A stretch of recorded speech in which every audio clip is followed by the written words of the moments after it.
tarehe 31 askari wamekuja nyumbani wakamchukua dogo. Mimi nilikuwa mkoani sana, sitaki kusema nilikuwa mkoa gani, maana mimi mwenyewe mpambanaji, so unajua niko kwenye 31 ya mwezi wa 12, si ndio? Ya mwezi wa 12 juzi tu hapa.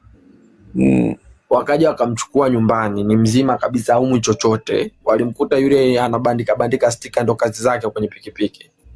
Baada ya kumchukua, hata kama mtu ana makosa aga anapelekwa polisi afu anapelekwa mahakamani, na ni mdogo, amezaliwa 2002. Baada ya kuchukua kampeleka, wakachukua na vijana wengine sijajua ni wapi, nasikia jumla walikuwa 3 na wote wameuliwa. Sasa wewe kijana, baada ya kuchukuliwa kufanya uchunguzi, tarehe 1 ambayo ilikuwa mwaka mpya, alienda kituoni. Baada ya kufika kituoni kuulizia kijana hayupo, maana mshua kufoka, wakamwambia mtoto wako hayupo hapo, nenda mochwari ukaangalie kama atakuwepo. Kufika kula akakuta mtu amerushwa chini, hata hajawekwa kwenye friji, yuko chini.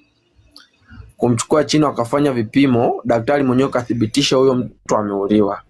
Na wanavyoniambia ndugu, maana mimi nimefika ameshatoa mwili, kuna baadhi ya waandishi walikuwepo pale walirekodi, ndio nataka niwafuatilie kama hizo clip zitakuwepo ili nizichukue. Wakafanya hiyo postmortem, wakakuta mwili wake shingo limevunjwa, maana walipombeba kumtoa chini wamweke kwenye kabati, shingo linazunguka.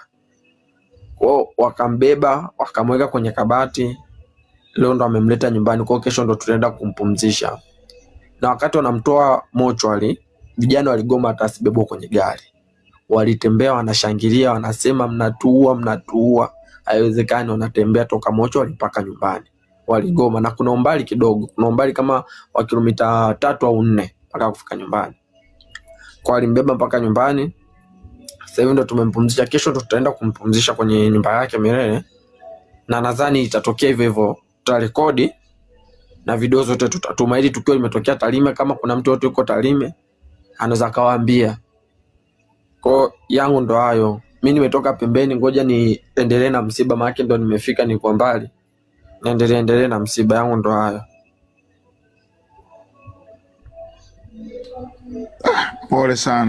Pole sana, nasikitisha sana.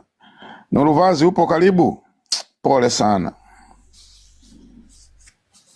Nuru, upo karibu? Umesikia kama kutakuwa na taarifa yoyote? Kama kutakuwa na taarifa yoyote